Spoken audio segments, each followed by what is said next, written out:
طريقه عمل البيتي فور. زي ما حضراتكم شايفين نازل رسمته عامله ازاي.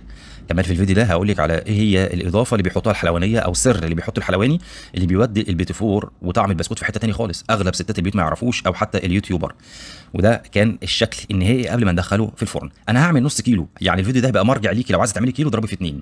ادي نص كيلو من الدقيق، حطيت عليه ذره من الملح وقلبنا المواد الجافه على بعض كويس جدا عشان الملح يدوب في الدقيق.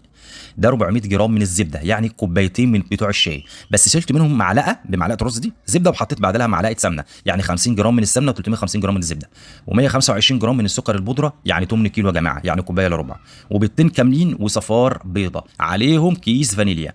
هناخد الزبده في البدايه ندوبها او نقلبها كده بالمضرب الكهربائي لحد ما فكت من بعضها كده، وهننزل ب 125 جرام من السكر البودره او ال 8 كيلو او الكوبايه الا ربع. كل حاجه واضحه في التعليق عشان ما حدش يطلب مني مقادير في كتابه. نضربهم لمده 5 دقائق لحد ما يتحول للون الكريمي، وهننزل بالبيضه واحده واحده. ما تحطيش البيض كله مره واحده، ليه؟ عشان الزبده ما تفكش او بمعنى اصح تحل منك. وهتضربي بقى البيض كله مع الزبده والسكر لحد لما يبقى باللون الكريمي اللي انت شايفاه دوت. ودي المعلقه المهمه جدا، ايه دي بقى؟ اسانس الحليب. طب مش لاقيها عند العطار يا شيف؟ بدلها لبن البودره، بتدي طعم للبيتي فور جميل جدا جدا. خدت بال حضرتك؟ بدلها لبن البودره. وهتنزلي بالنص كيلو الدقيق اللي احنا حاطين عليه ذره الملح، وتبتدي تقلبي بالمعلقه وكده خلاص، مش هنعمل اي حاجه تانية. وما تقلبيش كتير عشان الجلوتين بتاع الدقيق ما يشتغلش. هو معنى لما الدقيق يمتص الزبده خلصت القصه. ودي عجينه البيتي فور، بيبقى ملمسها زي ما انت شايفه كده ملزق. ودي عجينه البيتي فور بتاعه الكيس الحلواني.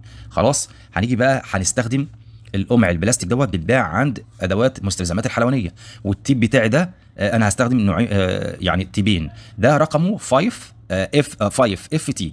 وبالراحه كده حطي العجينه في كيس، ما تملهوش قوي عشان تعرفي تضغطي واحده واحده كده زي ما انت شايفه. عجينه مظبوطه 100 100. ادي الرسمه قدامك نازله احترافيه جدا.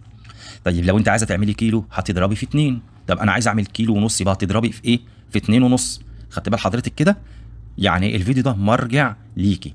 خلاص. وادي التيب التاني اللي هو كان شكله بالورده اللي انت شايفينها جميل قوي، شكله تحفه جدا كده. مش ناقص ان احنا لو عايزين نعمله بالشوكولاته هنضيف معلقه من الكاكاو الاسباني، وهنحط عليهم معلقه من السمنه. مش هينفع نحط سوائل يا جماعه في العجينه دي خالص، يبقى معلقه السمنه على معلقه الكوب معلقه الرز شوكولاته كاكاو اسباني، وتقلبيهم كويس جدا وتحطي تشتغلي بالقمع عادي جدا. خلي بالك لازم يبقى في الصاج في ابيض عشان الشوكولاته تعرف انها تستوي.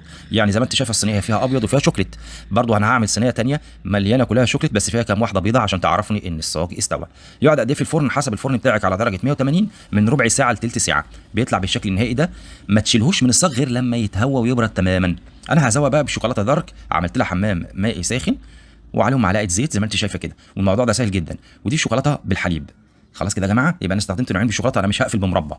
طيب هبتدي ازوق بقى بالتزويق اللي يعجبك. لو عايزه تعملي بمربى براحتك، المهم انت تجيبي صاج وعليه ورقه نايلون كده بلاستيك، وتبتدي تقفلي بتحشيها كده من النص بالشوكولاته وتقفليها، وتاخدي كده برده الطرف. يبقى الطرف انا قفلت بالحليب وفي النص حطيت الشوكولاته الدارك لحد لما تنشف.